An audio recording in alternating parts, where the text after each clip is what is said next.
আসসালামু আলাইকুম বন্ধুরা, welcome back to my channel. কেমন আছো তোমরা সবাই? আশা করছি তোমরা সবাই ভালো আছো। আমি আবারও এসেছি নতুন একটা ভিডিও নিয়ে। রমজান মাস প্রায় শেষ হতেই চলেছে, হাতে গোনা আর 5-6টা রোজাই বাকি আছে। এই তো শুরু হলো আর এই শেষ হয়ে যাচ্ছে। মনটা খুবই খারাপ লাগছে, তাই না? আমরা সারা বছর অপেক্ষা করে থাকি কখন রমজান মাস আসবে, আর সারা মাস রোজা করার পর আমাদের খুশির দিন ঈদ আসবে। রমজান মাস মানেই খাওয়া দাওয়া, কেনাকাটা, ইবাদত করা, আরও যেন কত কী। ইফতার, সেহরি কাজ করতে করতে কীভাবে যে দিনগুলো কেটে গেল বোঝাই গেল না। কিছুদিন আগেই গিয়েছিলাম ফালাকের নানির বাড়িতে ইফতারের দাওয়াতে। প্রায় 15টা-16টা রোজাতে গিয়েছিলাম, আর এখন তোমাদের সাথে শেয়ার করছি, কারণ সবাই জানে এখন তো সময়ের অনেকই অভাব। এডিট করতে করতে এতদিন চলে গেল, আজকে প্রায় 24টা রোজা চলছে। রোজার মাস, আবার ইফতারের দাওয়াত, তাতে হালিম না হলে ব্যাপারটা কেমন অসম্পূর্ণ থেকে যায়। আর এদিকে ইফতার শেষ হতে না হতেই ঝড় বৃষ্টি শুরু হয়ে গিয়েছে। এতে একটা বেনিফিটও ছিল, ওই দিনের রাতটা ওখানে স্টে করে গিয়েছিলাম। হঠাৎ করে থাকার সুযোগ পেলে কী ভালোই না লাগে। একটা অদ্ভুত নিয়ম, তাই না? নিজেরই বাড়ি, নিজেরই জায়গা, সেখানে থাকার জন্য নাকি পারমিশনের দরকার। নেক্সট ডে মর্নিংয়ে মা ব্রেকফাস্ট বানিয়ে দিয়েছিল, রুটি আর আলুর তরকারি। আমাকে নয়, আমার তো রোজা ছিল, ফালাককে বানিয়ে দিয়েছে ফালাকের নানিমা। জানিও খেতে পারবে না, তাও বানিয়ে দিয়েছে। মা বললো সবসময় তো তোমার জন্য বানাই, এখন ফালাকের জন্য বানিয়ে দিই, ও এখন খেতে শিখেছে। আর সবাই তো জানে আমি তো ফালাককে বাইরের খাবার অ্যালাউ করি না। অনেকেই ভাববে ওইটুকু মেয়ের জন্য আবার রুটি করার কি দরকার ছিল। আরে মা তো রুটি করার মেশিন, খালি বলবো রুটি আর ব্যাস, রুটি রেডি। কি করেছে এত তাড়াতাড়ি রুটি বানাতে পারে আল্লাহই জানে। তো যাই হোক, আমি ফালাককে খাইয়ে দিতে যাচ্ছিলাম, ও খেলো না, ও নিজের হাতে রুটিটা খাবে বলে। আজকের ভিডিওটা একটু লেন্থি হয়ে যাবে, অনেক দিন থেকে ছোট ছোট ভিডিও বানাচ্ছি, আজকে ভাবলাম একটু বড় ভিডিও বানিয়ে দিই। আশা করছি ভিডিওটা তোমরা লাস্ট পর্যন্ত দেখবে। ওই দিন ফালাকের নানি বাড়ি থেকে আসার সময় একটা ইলেকট্রনিক্সের দোকান থেকে পিজিয়নের একটা মাল্টি কুকার কিনে এনেছিলাম। যদিও এটা আমরা ফালাকের খাবার তৈরি করার জন্য, পানি গরম করার জন্য কিনে এনেছিলাম, তবে এখন ফালাকের থেকে বেশি আমাদের খাবারই তৈরি হচ্ছে। এটা যেহেতু একটা মাল্টি কুকার, এর মধ্যে সমস্ত রকম খাবার তৈরি করা যাবে, যেমন ভাত, যে কোনো রকমের তরকারি, চা, ম্যাগি, পাস্তা, ডিম সিদ্ধ, সমস্ত রকম কিন্তু এতে রান্না করা যাবে। আজকে যেমন আমরা প্রথমবার ট্রাই করছি সয়াবিনের পোলাও, দেখি কেমন হয়। মোটামুটি পুরোটাই কুকিং প্রসেস তোমাদের সাথে শেয়ার করলাম। প্রথমে আমি সয়াবিনটাকে একটু সিদ্ধ করে রেখেছিলাম, সেটাই এখন একটু বাটার দিয়ে আর তেল দিয়ে এটাকে আমি ভেজে নিয়েছি। আর আর এখন সমস্ত রকম মশলা দিয়ে দেবো। মশলার মধ্যে শুধু লঙ্কার গুঁড়ো আর আদা রসুনের পেস্ট, নুন আর ম্যাজিক মশলা ইউজ করেছিলাম। 1 কাপের মতো বাসমতি চাল, যেটা আগে থেকে ভিজিয়ে রেখেছিলাম, এখন এর মধ্যে দিয়ে আর সমস্ত রকম মশলা একসাথে দিয়ে পরিমাণ মতো জল দিয়ে ঢাকা চাপা দিয়ে এটাকে ফুটিয়ে রেখে দিয়েছিলাম। প্রায় 45 মিনিট পর এখন এটা রেডি হয়ে গেছে। সবশেষে একটু বিরিয়ানি মশলা অ্যাড করেছিলাম, যাতে একটু বিরিয়ানি সেন্ট হয়। দেখতেও সুন্দর হয়েছিল, চালটাও একদম ঝরঝরে তৈরি হয়েছিল। আর সাথে ডিম সিদ্ধ, এই বড় ডিমটা আমাদের বাড়ির রাজহাঁসের ডিম, আর ছোটোটা কেনা ডিম। অনেক টেস্টি ছিল। এই রমজান মাস ভোর ডিনারের পর আর সেহরির আগে খিদে পাবেই। তো ওই দিন আমরা ডিনারে ফ্রাইড রাইস খেয়েছিলাম, সেটাই রয়ে গিয়েছিল, রাত্রিবেলা আমরা ওটাই খাচ্ছিলাম। তোমাদের মধ্যে কারা আছো যাদের ফ্রাইড রাইস খেতে অনেক ভালো লাগে? ইচ্ছা ছিল ফ্রাইড রাইস বানানোর ভিডিওটা তোমাদের সাথে শেয়ার করব, ক্লিপই নেওয়া হয়নি, সময়ের অভাবে তাড়াহুড়ো করে করেছি। তোমরা জানাবে দেখতে কেমন হয়েছে ফ্রাইড রাইসটা, খেতে তো আর দিতে পারবো না, তাই না? অনেক দিনের ভিডিওগুলো একসাথে মার্জ করেছি, এই কারণে তোমাদের বোঝার সুবিধার্থে মাঝখানে কিছু গ্যাপ দিয়ে রেখেছি।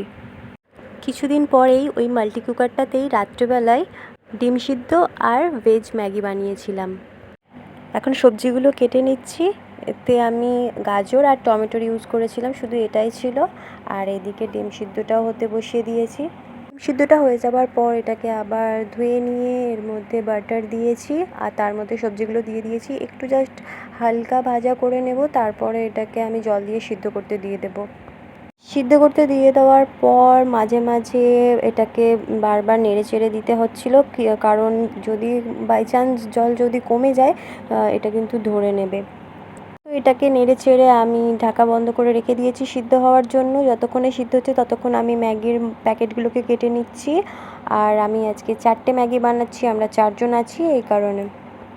তোমরা যারা ভিডিওটা দেখছো তারা অবশ্যই জানাবে আমার ভিডিওটা তোমাদের ভালো লাগছে কি না। আর আমাকে ফালাক এদিকে ডিস্টার্ব করছিল অনেক, ওকে নিয়ে কাজ করাটা একদম অনলিমিটেড হয়ে যায়। আর মাঝে মাঝে আমি আবারও এদিকে এসে এটাকে নাড়াচাড়া করে দিচ্ছিলাম যাতে এটা পুড়ে না যায়। তো এখন সবজিটা মোটামুটি সিদ্ধ হয়ে গেছে, এখন ম্যাগিগুলো এর মধ্যে দিয়ে দেওয়ার সময় আমি কুকারটাকে বন্ধ রেখেছিলাম, কারণ এই দিতে দিতে যদি দেরি হয়ে যায় তাহলে পুড়ে যাওয়ার সম্ভাবনা থাকে। তো সমস্ত ম্যাগি, তারপর ম্যাগির মশলা, এগুলো সমস্ত কিছু একসাথে দিয়ে পানি দেওয়ার পর নাড়াচাড়া করে তারপর আমি এটা সুইচ অন করে দেব।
এই যে আমাদের ম্যাগি রেডি, অনেক কষ্ট করে গার্নিশ করেছি আর এখন খাচ্ছি ডাল ভাজা দিয়ে ম্যাগি। তোমরাও একবার ট্রাই করে দেখবে, কিন্তু ডাল ভাজা দিয়ে ম্যাগি খেতে ব্যাপক ভালো লাগে।